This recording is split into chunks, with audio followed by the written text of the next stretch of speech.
Hey guys, we're doing some StarCraft casting today, and that was not a great split. But yeah, we have myself, the RedHerring, FTaCtHerring, spawning on the bottom right of Shakur's Plateau, and on the bottom left of the map we have coLFireZerg. Now he does have that complexity tag before his name, but I'm not actually sure if he's on the team. I haven't heard, like, I don't know. I haven't seen any like pro games with him, so I don't know if he's just like an underdog player for them, or if he's even on the team at all, or if he's just posing for them, or it's an outdated clan tag. I don't know. But he is Grandmaster level for sure. He was in GM last season. And speaking of GM and seasons and all that jazz, happy season 7. So I will get some games on the new maps. And I'll show you my division when I do a first-person view game. So yeah, I hope you guys are psyched for that. But this game is going to be pretty good. I recently played it, and there's a couple cool strategies I just want to showcase for you. A good macro game for you. So it looks like I'm scouting the right way right off the bat. And as soon as he sees that scout coming, he knows he can't get away without... Never mind. Yeah, so he actually threw down a 10 pool. And they're getting 11. So he... yeah, so that's a weird build, actually, because he got the Overlord, and then he just put down his pool at 10 supply, and then is building up more drones. So that's pretty much the fastest pool you can get without cutting drones too much, I guess. So I guess we'll see if he's going to be throwing a aggressive stance down, or he's going to be more defensive in his gameplay here. Let's look at the harvesters. I'm barely ahead, but that should always be the case in Forge Fast Expand Protoss versus a early pool Zerg, because Protoss do have Chrono Boost. So getting my Forge down at that low ground. Looks like I took it at about 13, I believe. The two standard timings for Forge is 13 and 15. 13 means you use 1 Chrono Boost on the Nexus. 15 means you use 2. Just a little fun fact for you guys. Yeah, let's see. He's getting his queen, 2 pairs of Zerglings, and then it looks like he is just going to be going for his hatch there. So no super aggressive, like 3 pairs of Zerglings. He just made 2 pairs. I guess anticipating that I am going to pylon block here. So notice how I run my scout up there, and it looks like I probably will cancel this. There we go. Could have waited a little bit longer, I guess, but I do cancel that. And save 75 minerals. Only lost me 25 minerals there, so if you look at the units lost, that is correct. And he's scouting around, needs to make sure that there's no pylons there. Better safe than sorry in the case of cannon rushes. I like the placement of this Overlord. It pretty much sees everything. I mean, it sees my whole front, and I don't have vision of the high ground. Even if I did, this cannon is out of range. Now note that he did run up, scouted the third, but I'm actually patrolling here, and you may say, why am I not, like, hiding it in a corner or something? A lot of Zerg players actually, like, roundabout. They loop-de-loop the scout. So it's actually, I've got away with hiding a probe here so many times, just because no Zerglings really scout the middle. See, look at, okay, well, he's scouting the middle. But a lot of Zerg players, they'll just, I mean, they get lazy from just assuming the Protoss player's hiding in some corner, and they actually won't check the middle. So maybe you guys can get away with that, maybe not. In this case, doesn't look like I will. And oh, I juke it before I even get a hit. Look at that mini-map presence. That is pretty great, if I do say so myself. And this is kind of the build that I'm gonna break down for you guys, because I do go for a fast 2-gate. And you may say, okay, well, I'm getting a photon cannon. I'm getting why am I getting a photon cannon? Why do I have 2 gates not producing anything? Why do I not have a cybernetics core? And this is because I didn't scout the third base. With that probe that ran down, usually a Zerg player will take a fast third around the 5-minute mark, and I didn't see that. So I thought, okay, 2 base, he could be Roach all inning, I don't know. So I'm just going to be safe, I'm going to play it safe, and now getting my cybernetics core, getting my 2 zealots. I have gas, and this is, well, you know what, come to think of it, this is not the ideal game to showcase this build. What I usually do is I get my Forge, I get a cannon, get a couple pylons, and then I quick 2-gate. Make sure to show 1 gate and hide the second one. And then I start mass producing zealots and get +1, which I'm doing right now. And I go for this hybrid timing attack where I have +1 zealots, about 5 of them, at 7 minutes and 30 seconds at the Zerg's third. But note that I didn't scout the third here, and it's so unusual to put a third here for Zerg. Like, this is ballsy because it's closer to the Protoss base. Usually you want to expand away from the Protoss as Zerg. But he's expanding towards me, so that means Colossus are going to be a problem, Void Rays are going to be a problem. basically any aggression at all is going to be a problem for him. A little bit more since his hatch is in a forward position. But notice how I do run the Zealot to the tower, and this is so crucial in this build. You don't want to give away. Like, look, he doesn't know actually that I do have. Oh, what? Wait, what? Okay, so his Overlord is a lucky guy, but a lot of times. I think it's funny how I like, oh, I'm going to showcase this build, and it's not even like the best build, or it's not even a great showcase of it. In any case, yeah, you do want to take that tower, and he's produced the lings ahead of time, because sometimes you can catch a Zerg player off guard, and they won't have that many lings, and you can kill the third. In this case, it's actually not going to die. I only have 2 Zealots, and I'm just abandoning the build already. So I misremembered this game. I'm sorry, guys. I will have to cast another game where I do this quick two gate Zealot pressure and kill the third. Oftentimes you won't win there because the Zerg player will be on 2 base. He'll get enough lings, but you can oftentimes just shut down their economy lead, and then you can get like a Void Ray or something and take them out pretty easily. So that's a nice little build that I've been doing a lot of. Here's my Stargate, and has he scouted this? Yes, he has. So he runs that ling up there. He knows there's a Stargate. If he's clicked there, you can see, yeah, actually no, it finished with that ling. So he knows it's coming. This guy's just ahead in his knowledge more than any other Zerg I've encountered. Well, I can't say any more than any other Zerg, but he's definitely really good about his scouting here. I mean, this is definitely really nice. I am getting some more gateways, and I am, let's look at the harvest tab. Yeah, he is, he's joined up very nicely right now. 62, 61, looks like he's making some spores and some spines, so that's why Shepherd's account is falling a little bit.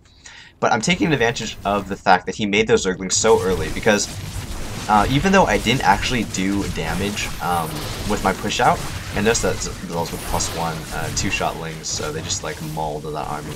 But because he made so many lings, he actually could have been, he could have been at 70 harvesters right now, but he made a lot of lings, and they didn't do anything besides scout a little bit, so really, oh, I should snipe the queen, see if I can get it. Looks like I'm targeting it down, but I don't think, nope, don't think I'm gonna get it. So, I push out in a nicely timed window where his economy hadn't really kicked in just because he didn't have as many drones, and he does repulse that fairly nicely. Let's look at the units lost tab. I am slightly behind, but not by a huge amount. And looks like, okay, 2 Void Rays here, getting +1 armor now, have 2 random Zealots here, could probably block this wall here, just to be safe. And then this is my 2 base heavy style that I've actually been doing a lot of. And I'm gonna have to work out the kinks in this build, definitely. But I tend to fake, or I'll commit to 1 gate, or 1 Stargate, and I'll get like 3 Void Rays. Sometimes I'll go Phoenix if the Stargate is scouted and I don't scout roaches or anything like that. But I will often get 2 Robo and go for Colossus, and then try to establish my 3rd covered by the 2 Void Rays here, because so many Zergs go for the Stefano 3 base, and then they'll grab a 4 base, like, yeah, right now. And they'll have just a lot of roaches. Ugh, that is horrible control. That is, like, awful control, and I might even lose. What? Look, I was clicking it, and now I'm not clicking it. I'm clicking it again. What?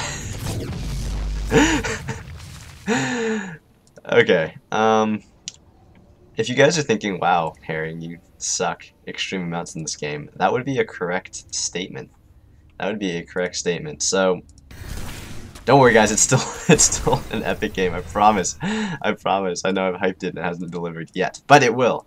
It will. So, there's my Zealot taking control of the tower. So good to do. Oftentimes, Zerg players will just have 1 or 2 Zerglings at the tower, and a Zealot with +1 will easily take out those. So you want to do that. Just be annoying. Hold map presence. Feign some aggression. Super good. And I love this. Burrowing lings, and he has a decoy ling, so that he'll kill. I'll kill the ling, and I won't realize unless I'm an observer, which I don't know if I have. I do have 2 Colossus producing. Oh, there's my observer, but I don't know about this. So, yeah, this is just so good. This is so good, so good. He can just keep tabs on my army, and looks like he is getting a lot of. Oh, it's 73 harvesters. Could saturate this, but he's just about to. Yeah, 9 drones on the making, so he will be running over there. Okay, injects, decent injects. Could make him the queen at his main here, and he's getting an infestation pit. 12 roaches on the way, tunneling claws for that burrow movement, which is super good. Twilight Council now because my forge is about to finish. Yeah, plus 1 shield, so I will be triple +1. I do notice the burrow Zerg wings here, and I crushed that. But look at the supply. He's going to be maxed in a short while. 10 more roaches on the way. This is... Oh, nice link here, but I do have an observer. This is basically... I mean, like, he's double my supply. This is where Protoss have the most trouble. Getting the third after a failed attack at a Zerg's early third. So many times Protoss players lose the game here. And it's super tough. Look how much stuff he has. Okay, I'm just going to pause the game here. Look how much stuff he has. Look at what I have. I have, like, literally nothing. And I'm showing him my army by moving across. I didn't know he actually had this much. He has his 4th up. I'm just now putting down my 3rd. Things are not looking super great for me. And so many Zergs just roll Protosses here. And I don't know if this case is going to be much different. Here we go. Looks like he has a good amount of Hydras in there. Hydra's definitely not super common in FTaCtHerring. A lot of Zerg players will tend to go Infestors, Infestor Roach being the composition of choice. I need to get some decent force fields in here. It looks like he was trying to get some surface area, but all these Colossus here shredding. Nice burrow, moving under the force fields, but moving to their death. They are getting shot the whole time, and I was definitely really supply efficient there. If we look at the units lost tab, definitely went in my favor. And that, honestly, if I had not had that engagement, I would have lost. Like, it's game over. If you can't hold the third at 15 minutes into the game as Protoss, you are completely screwed. So this basically puts me in at least a position to try and make something happen. Because the Zerg player does have a 4th and has decent saturation, he has 84 harvesters. This is actually a really solid number. He's doing really nice macro here. A little bit of a misrally, because like maybe he's trying to take a tower. I know he's misrally a little bit. But again, he wants to come in for the attack, and I'm using this to my advantage, this little rock thing. Note, I'm going to pause again, this is just so good.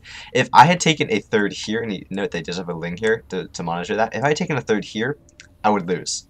I would have lost this game. Because I don't have any way to defend this without coming across this wide open expanse there. I had to take a 3rd here, and I realized this, and this is why I took it here, because I had to use the terrain to my advantage. Colossus needed to be slicing in these tight corridors here, along with force fields. You know, force fields, the OP thing that Protoss has. It's just essential that I take the 3rd here when you're going this style. So yeah, that is the reason I did that. It looks like he's like trying to like fake me out with his army. But going in for another engage, note that he is maxed, coming in with so many Hydras. I'm trying to micro, no, I do not get to micro that Colossus there.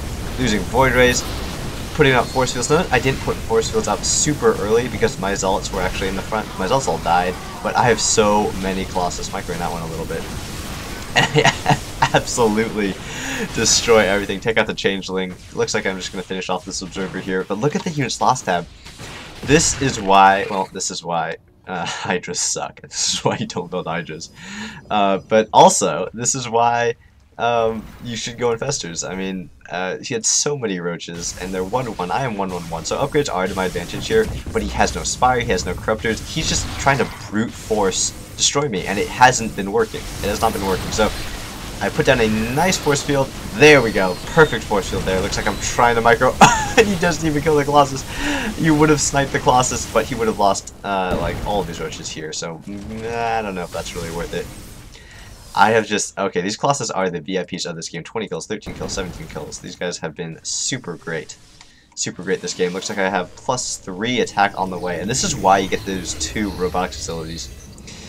Now you may note that if the Zerg player had gone Mutas off his 3 base, had gone some radical tech switch, again, I would have been in some trouble. I do have a Stargate, so maybe I could have gone Phoenix.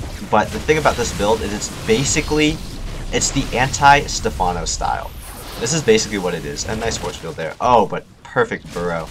This is just so micro-intensive, so annoying. Like how he's splitting them up to go attack the main and burrow and then attack the natural at the same time, getting Dark Shrine to try to put some aggression.